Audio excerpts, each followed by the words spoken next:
Welcome to Lifting Your Spirit, a monthly broadcast in which we interview people about their spiritual lives and how they go about supporting others in lifting their spirit.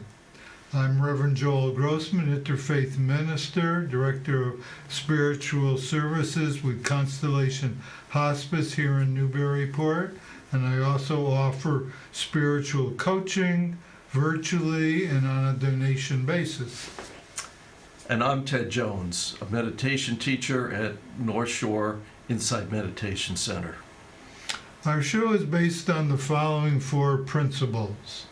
Number one, everyone is spiritual. Sometimes we are conscious and active regarding our spirituality, sometimes not. But even when we're not, we still have a spirit. And second, that there are many ways to lift your spirit, not only through religious practices, but also through nature, art, human relationships, service to others, just to name a few. Third, each person's spiritual path is unique and may change in small or large ways over time, which I think we'll be hearing about from our guest Kathy today. And fourth, that it's important to respect your own spiritual journey, trusting that one step leads to another, and to respect other people's unique spiritual journeys, even though they may be quite different from your own. We're not here to convince you of the benefit of any one particular path, but rather to offer you food for thought. We're very pleased today to have as our guest Kathy Machurat, who is a licensed alcohol and drug counselor currently working at Essex County Correctional Facility, where she has the privilege of having her avocation of helping others to recover from addiction also be her vocation. She was introduced to the practice of centering prayer in 2007, which ultimately led to her confirmation in the Catholic Church during the Easter Vigil of 2022. There have been many teachers for her along the way, beginning with Father Thomas Keating, the founder of Contemplative Outreach, an international organization formed to promote and support the practice of centering prayer. Kathy has recently joined the leadership of Contemplative Outreach Boston and hopes to train soon as a commissioned centering prayer presenter. Along the way, she's been influenced by a number of noted spiritual writers and mystics, including Emmett Fox, Thich Nhat Hanh, Richard Rohr, Thomas Merton, Anne Lamott, and John O'Donohue. The ministry of the family is the most fulfilling area of her life, and Kathy has been married for 37 years with 2 adult married children and 2 inspiring grandchildren. Kathy, welcome, and it's great to have you here. We always ask our guests to begin by just kind of recounting their own spiritual journey, starting back as far as you can remember, right up to today. Okay, as far as I can remember. Well, I was just mentioning I had a memory of being in church on Easter Sunday in a pretty little frilly dress with my mother in St. Cecilia's in Boston. I didn't know it was St. Cecilia's in Boston, but that is where I was baptized by my Catholic mother, and my parents lived there, so I have a vague memory of that, which would have been toddler years. I think I always had a fundamental idea of God, but my spirituality was really very culturally learned. You know, I learned the Lord's Prayer from a pop song in the 70s by a nun. I looked her up once. I don't remember her name, but that's how I learned that prayer. Jesus Christ Superstar, when that came out, was very influential in my education of Christianity. And I had, as a child, a yearning and a desire to know God or to learn about God. But my dad was a scientist. He was Serbian Orthodox, raised in the Orthodox Church, altar boy, the whole 9 yards. And but didn't carry that through, and more questioned, not atheist but more agnostic, as a scientist might be. My mother never really talked about spirituality. She enough to baptize her children because that's what she knew, but that was really the end of it. So when I asked those questions, my father was always, well, when you reach the age of reason, then you can make those choices. He was very strong in not, in his words, indoctrinating his children in any kind of faith tradition. And which, I just recently have been able to wrap my head around that in that it was beneficial to me. But I always kind of had a resentment about that. I wrote a letter to Ask Beth, which was a columnist for preteens or whatever, and I wrote a letter to her saying my dad won't let me read the Bible, and I wanted to go to church with my friends, and he was not allowing that. Or I wanted to go to their youth activities, and that was not something. He discouraged it, and more than just discouraged it, he didn't allow it. So that was sort of my, that's his voice in my ear. My mother wasn't a voice in my ear. My grandmother, his mother, though, was a strong influence. And when I would spend a couple of weeks with her every summer as a young, as a kid in my childhood, up until about my teenage years, when we moved away. And I would go to church with her in the Serbian Orthodox Church. So that was my influence, and I loved it. And then, as happens in teenage years, that yearning, that hole in the soul, if you will, was filled with other things, and it was just gone. I just didn't inquire, maybe never reached the age of reason. I like to joke and say I didn't reach the age of reason until I was, 50 years old.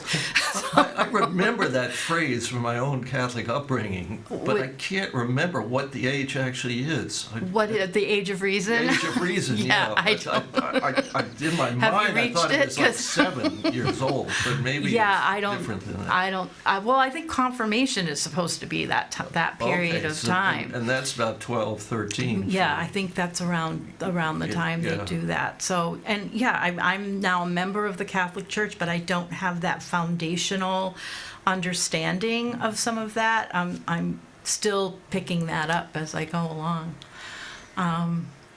So there really wasn't much spiritual yearning or understanding or seeking through most of my adult life. If I think of it in terms of decades, 20s, 30s. I know when I got married, my husband and I talked about we wanted to have a Christian service, so we got married at Yale Divinity School because neither one of us had any backgrounds, and we were from New Haven, so we got married in their chapel, Marquand Chapel there, and it was beautiful. And when we had children, we talked about how are we going to do this, and we had our children baptized in the Congregational Church here because it seemed most welcoming. And but we just didn't have the discipline, the foundation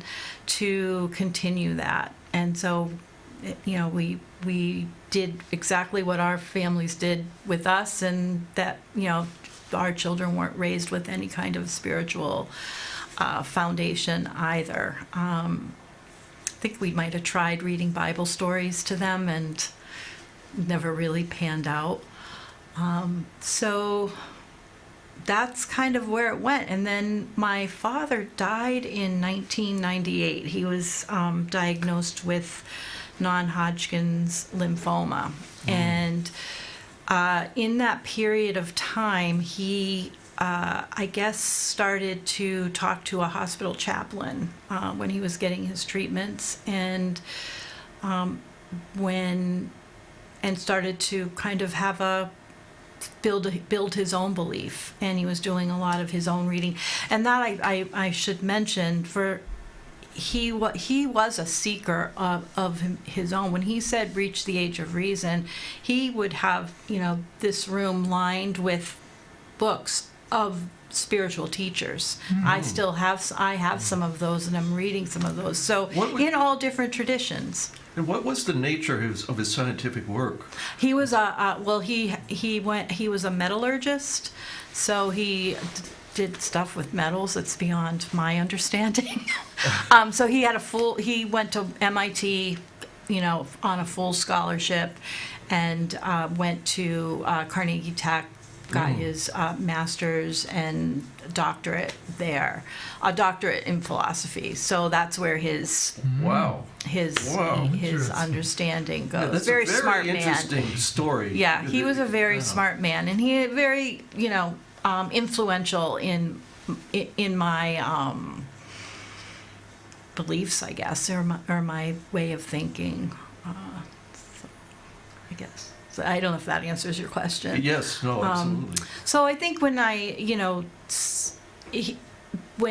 during his 9 months of treatment, he really kept us out for the most part. He was there getting chemotherapy and all of that. But during the last week of his life is when I was actually there daily. And when my aunt, his sister, called and said, "You better go there." This is in New Haven. I went to his bedside, and he was, he had gone into the hospital because of pain, and so the last conversation I had with him is, he said, "Are you okay?" He asked if I was okay. Was I happy?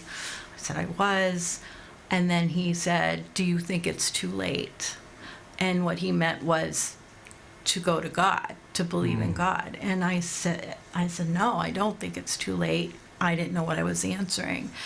And then he was intubated, and I never got to talk to him about that again, in a conversational way, but did talk to the hospital chaplain and learned that he had been talking with her, doing a lot of reading. She gave me some of the books that he had been reading, which was Frederick Buechner.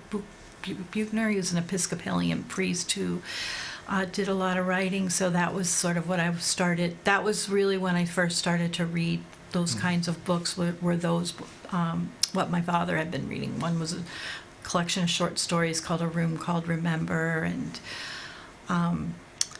so that sort of woke up something. There had been, I shouldn't say I never had that yearning, because I did, maybe in my 20s and 30s, a little bit here and there, but nothing that I ever pursued. Then I have a cousin who was very Christian, had a very strong belief in Jesus, and so around this time of my dad's death, we had a lot of conversations about that, but I just didn't have enough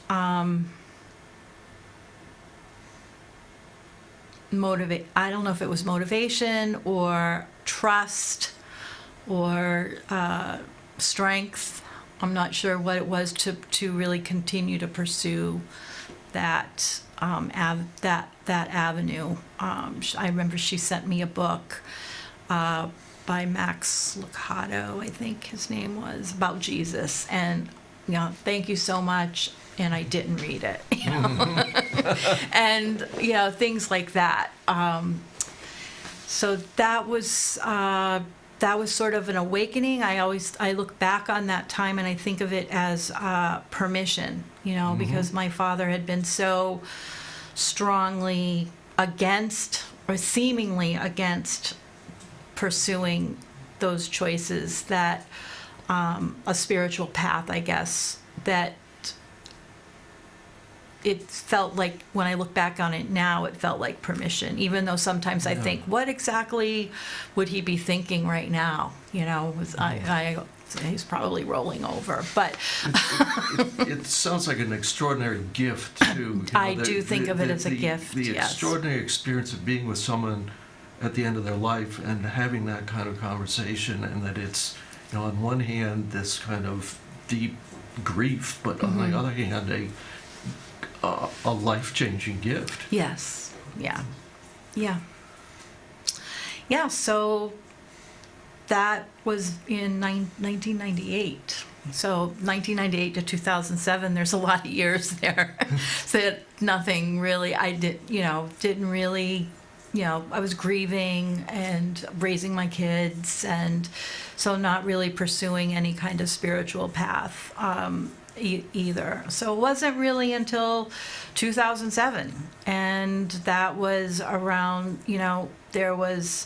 I wasn't happy with the way my life was going. I reached kind of a turning point, had a moment of clarity, and said it's time to change the direction that my life has been heading. And a lot of that had to do with alcoholism and drinking. And I wasn't really very, my children were growing up. My daughter had just graduated from high school and was going off to college. My son was a sophomore in high school. And, it just I wasn't the person that I wanted to be and who I thought I was going to be. And so just had I guess that you could call that an awakening. I started to pursue, initially just sobriety, like, okay, what can I do to stop drinking, because drinking is impacting my family, my life, my career choices, everything that I'm doing. And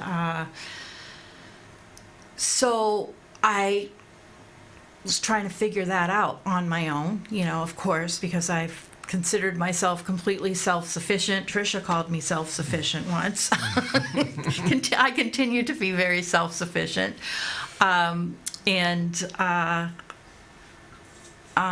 So I had to surrender. I had to understand that I could not solve this problem of my life on my own. And so I asked for help. The hardest three things, I think that's the best advice I could give anybody for anything, any problem, is to ask for help. And so that's what I did. I asked for help. And after about 2 weeks of trying to figure it out on my own, on the internet, searching for answers, should I be hospitalized? What if I do it this way? What if I try this? What if I do this? I ended up going to a program, a 12-step program, and not really understanding that it was a spiritual program, not understanding what exactly those 12 steps were. And if I had understood that, I probably would never have gone, to be completely honest. But I was really desperate, and I really wanted something different to happen in my life. And so that's what I did. And that's where this path to God happened, because it started with the higher power, being willing to surrender to that, to say I can't do it, and being willing to come to believe. Those are really the first two steps. And in that search, in that program, not having a prayer, they have prayers, and was very awkward. Like I said, I learned the Lord's Prayer by a pop song. So it's awkward to pray with, a book in your hand and you're trying to recite. So I was trying to learn how to pray, and trying to find out what was this God of my understanding, because that's how they would refer the higher power of your understanding. And I was trying to figure out what exactly that could be for me. So just started looking for answers and church shopping, doing that kind of thing. I'd been going to the Catholic Church for, I had a boyfriend who was Italian Catholic when I was in high school, so I knew what that was, gone to funerals and, weddings and other churches. So I kind of, I wasn't church ignorant to any of that kind of thing, but I didn't really know what was going to fit me. And so the Daily News, our local newspaper here in Newburyport, every Saturday has a list of church directory services, things like that. So I was, looking at that every week. And one week, a little church in Amesbury had a little advertisement about a centering prayer workshop the first Saturday of the month, and they had a group every Thursday. So I liked the sound of centering prayer. Not really sure. They might have said something about meditation, silence. I'm not really sure if it did say that. But I showed up, and the lovely woman there introduced me to Thomas Keating and his videos. We watched his videos, and I joined. She taught me the 4 fundamentals of that practice and simple guidelines, if you will. And so I started to do that. And should I keep going? Yeah, well, I'm curious about how that connects up to Catholicism. Because obviously, Thomas Keating, who some of he our was viewers Catholic. know was my uncle. Yes. That I originally, from my recollection, that it started out being called Christian centering prayer, and that then at a certain point the Christian was dropped because he was very ecumenical in his viewpoint, and he wanted absolutely. it open to everybody, and that certain aspects that often accompany it, like the Lectio Divina, are pretty Catholic in nature, but you don't have to be a Catholic to be Right. To do centering prayer, and so I'm curious about how it kind of led you back to the church itself. Yeah. Part of that is my own growing up a Catholic. I mean, I'm very fascinated by what you were saying earlier about how you didn't have the foundation growing up. I had the foundation growing up, and it didn't work very well because I got to college and it was like, well, no, I'm done with this. And I'm just very interested also because my father converted to Catholicism, after his kids were born. So interested in sort of how it all sort of unfolded for you to come back to Catholicism. So with the introduction to centering prayer, and I didn't know it as a Christian, I knew it as a Christian prayer because it was coming out of a Christian church, but I didn't, from the get-go, I understood it to be non-denominational. I mean, the idea was just to be open to the presence and action of God, period. And I started to,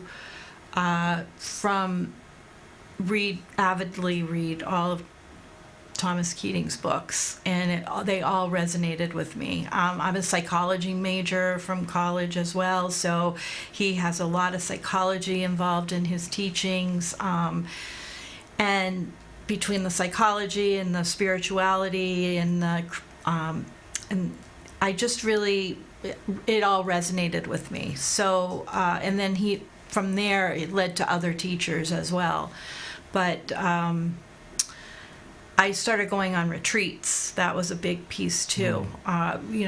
From, I think it was December of 2007 is when I first started to practice centering prayer with my friend Linda at the St. James Episcopal Church.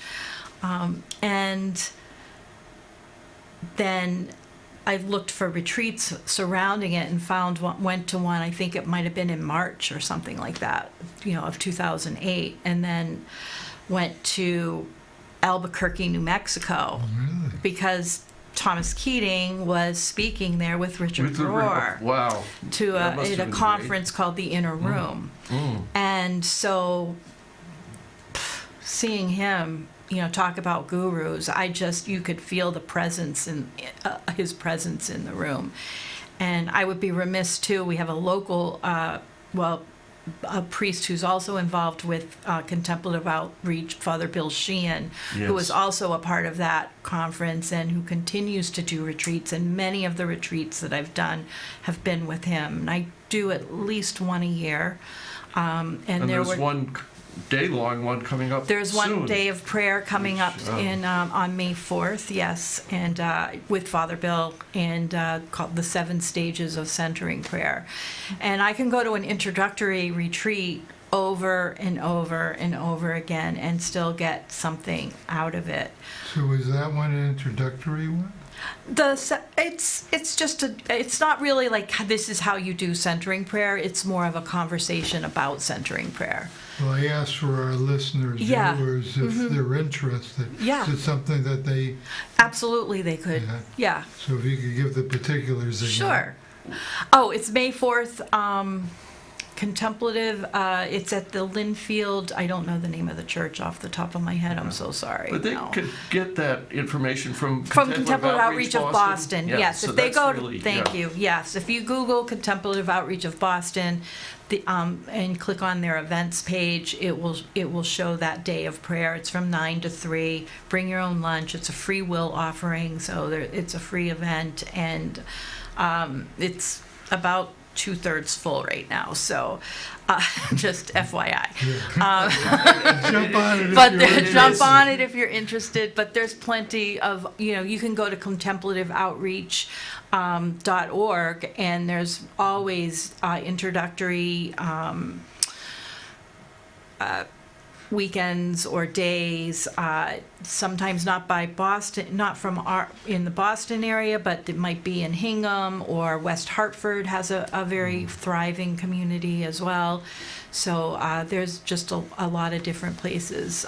So I hope to someday, maybe when I retire, be able to do, you start with these weekends and then you go to like a 7-day intensive retreat and you do a couple of those, and that's something that I aspire to do, because they're silent, so you're in silence except for the teachings. And those silent weekends were very profound for me. To just, Father Keating says, silence is God's first language, and I feel that's where I was touched by God, where I started to build an understanding of God, where I started to feel accepted. I had lots of moments of consolation at the beginning. I've had lots of dry moments over the years as well, but that's where I feel most comfortable. And then I joined from those retreats, the local retreats, they also have a list of centering prayer groups, and the Boston Contemplative Outreach of Boston also has a list of all the groups in the area. We have a centering prayer group at the Immaculate Conception. I joined that after one of the retreats. After every retreat, I would make a commitment to do something different, to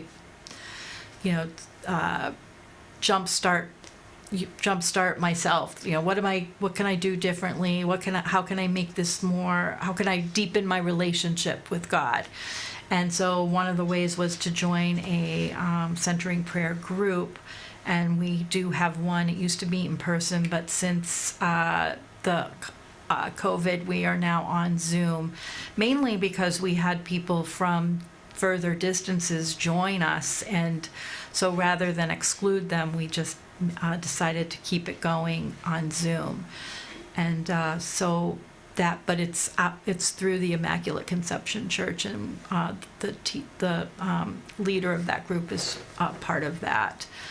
And that's also available, the information at Contemplative Outreach Boston. Exactly. If you're That's interested. in Newburyport, and there's other groups, and that's all the Massachusetts groups Yes. are listed there, and so there's Yes. quite a few. And as part of that group, we began a practice of Lectio Divina, and that's where I was introduced to that, other than at retreats where we would do it, but I never really motivated to do it independently. But And we could you say what that is for people? So who don't know Lectio that? Divina is like a sacred reading. And we do it with scripture, it could be the gospel or the Old Testament, small passages. But you can really do it with any kind of spiritual teaching.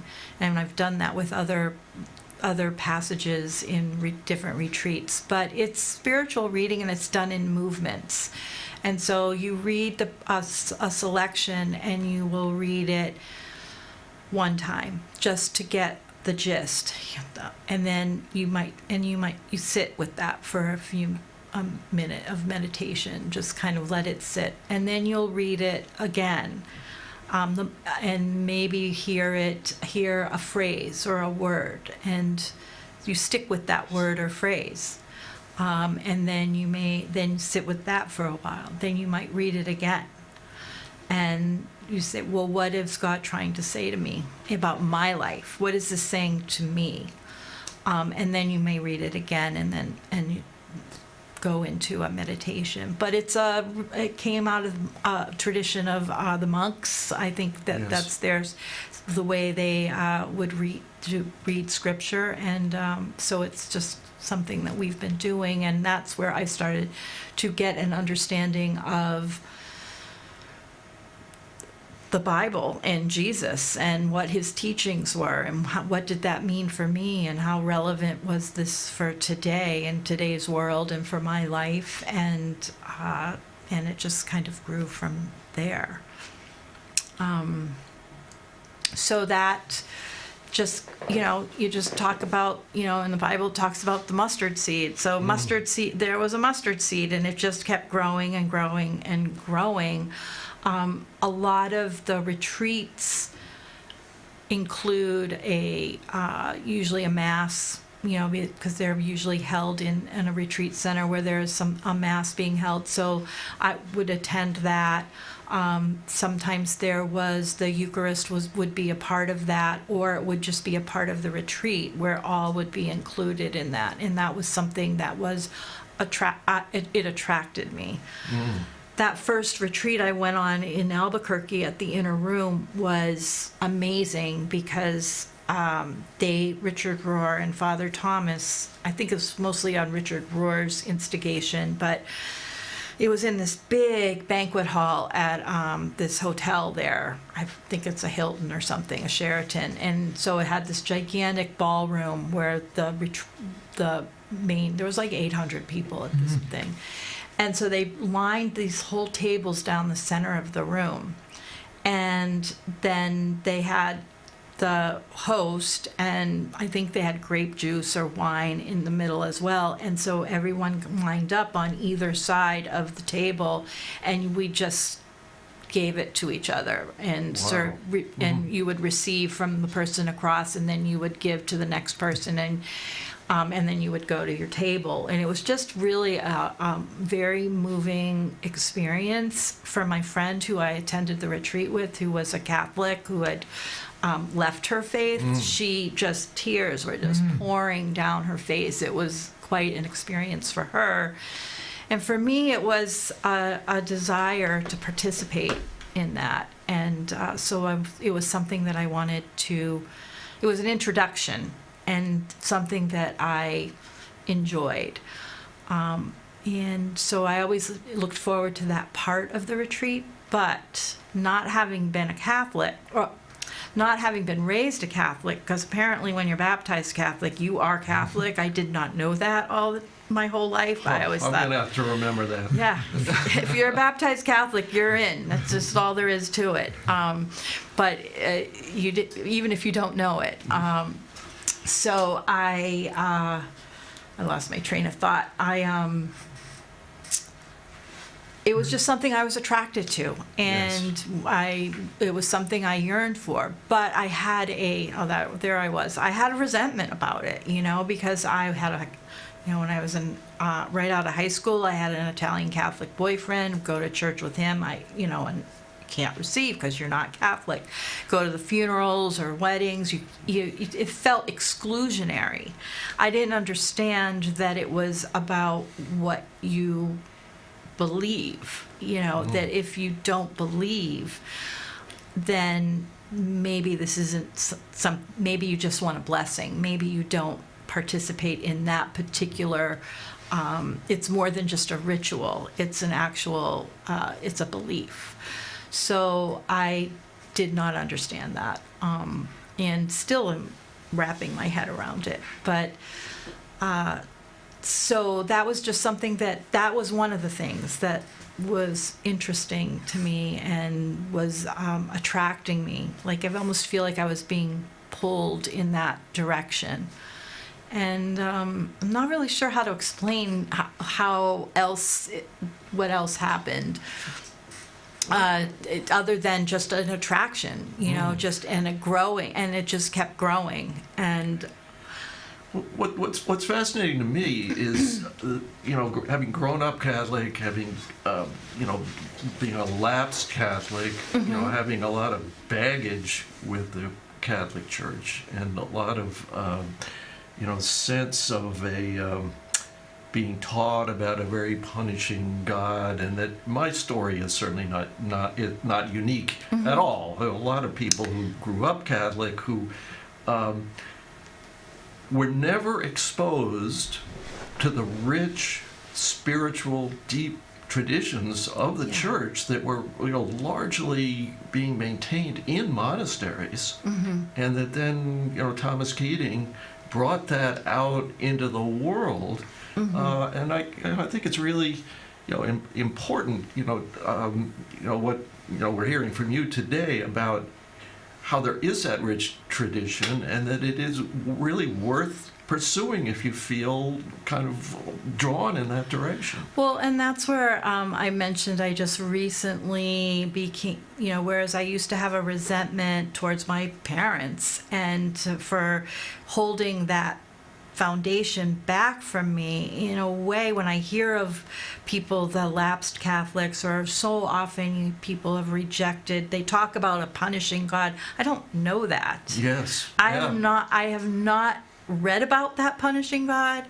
I have not heard any priest talk about a punishing God.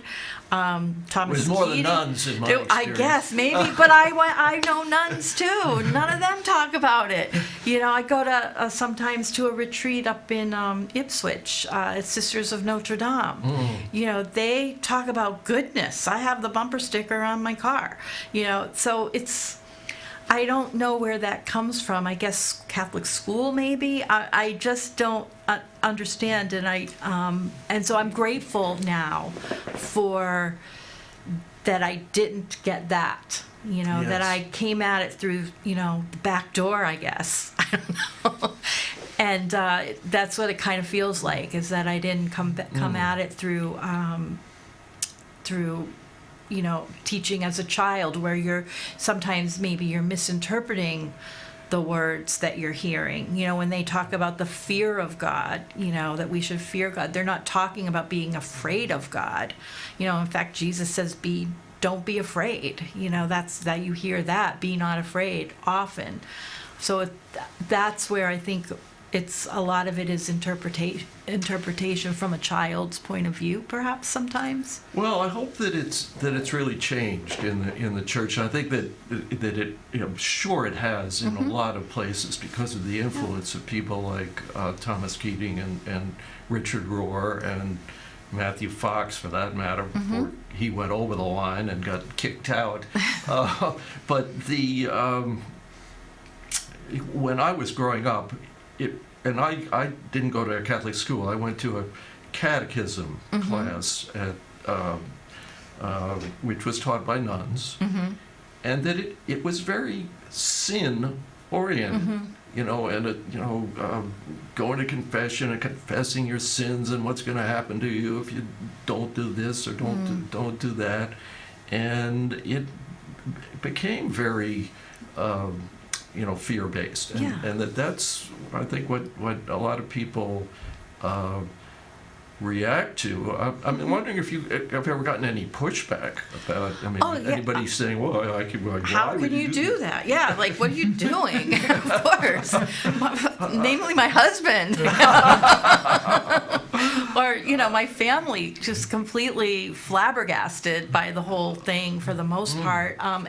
Supportive. Well, good for you for persisting and really following your own heart. Yeah, don't get me wrong. They're supportive. They're not, but they're. I think they're puzzled, in many ways. But and I think too that and some friends, But I think when I talk to them about, sort of actually what the conversation we're having now, differentiating between the institutional church, and because there's still things in the institutional church that I'm not going to abide by, but there's also the mystical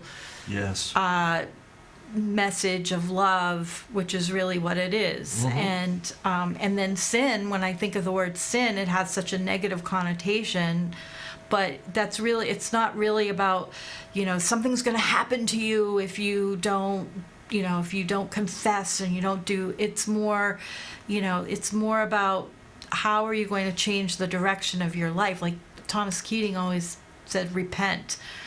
But repent just means changing the direction of your life. It doesn't mean, what you hear nowadays, throw yourself on the floor and whatever it is. So confessing has been for me just a really in deepening spiritual experience of talking about what is keeping me away from that relationship from God. What is a barrier? What is what kind of disordered thinking am I having, or what kind of what obstacles have I placed in my way that I want to talk about. And it's been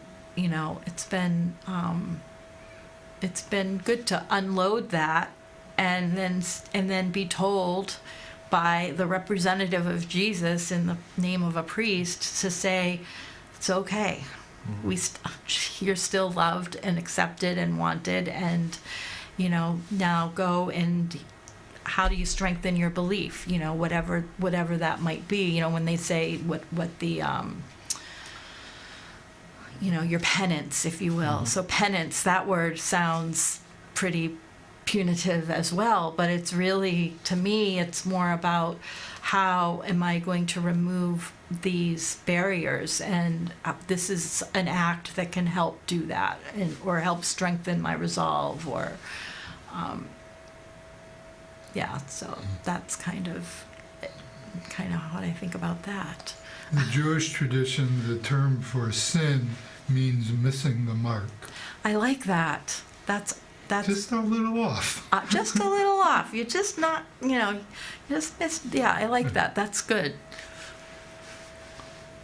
As you were talking about what that's like for you, the AA step around a searching and fearless moral inventory, does that seem to relate to the absolutely sort of confession? Sure. That looking at where have I been selfish? Where have I been self-seeking?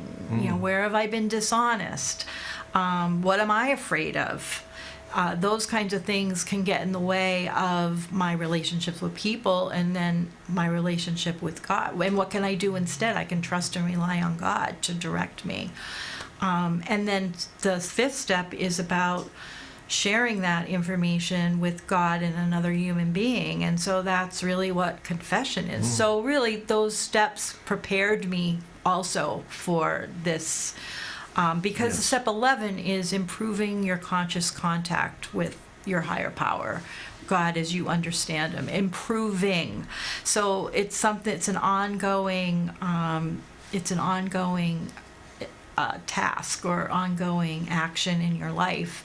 And that's what centering prayer has been for me, is that it just helps me to continuously improve that conscious contact with my higher power, with God, with and this deepening relationship with Jesus as the Son of God and as our representative as human beings, because he was both. I think it's worth mentioning here that Thomas Keating really loved the 12 steps. Yes. Wrote about it, that there's a 12-step component to Yes. contemplative outreach, and that he really saw it as one of the great spiritual paths of our time. Yeah, he wrote a great book called Yeah. Divine Therapy and Addiction, and Richard Rohr does as well. He has Yes. one called Breathing Underwater. And he had a whole, Thomas Keating had a whole CD collection. It's about the contemplative dimension of the 12 steps that I listened to on my way to see him at the Garrison Institute in New York. It was like a 5-hour drive. And Yes, so, I've been there what recently. can I, yes, beautiful Yeah. place. And that was amazing too. That had been a week-long retreat, but he only came for the weekend, and that's when I showed up too, and it was just powerful because he was such an imposing, tall figure. And he signed a book that I purchased. I don't think it was at that retreat, or it might have been. I'm not sure if it was that one or the Albuquerque one, and I just thanked him because I was so grateful to be there, to be, to have found this practice that was becoming so meaningful to me. And I said, thank you so much for, you've really helped me so much. And he goes, I didn't do anything. And I said, yeah, you wrote this book. You put out all this information. Yes, you did a lot. So I just found that he was just so humble about it too. He really had a very deep and true humility. Yeah. And it was one of the great parts of him. Yeah, and as you mentioned earlier, he was very involved with interfaith Yes. discussions, and that's the last time I saw him was in Boston. He was there for a while, just with the Dalai Lama Yes. at MIT, and James Taylor sang, and it was One of my great brother. regrets is that I didn't attend that. Oh, was I it? had dinner with him afterwards, but I well, that's was my working regret. And,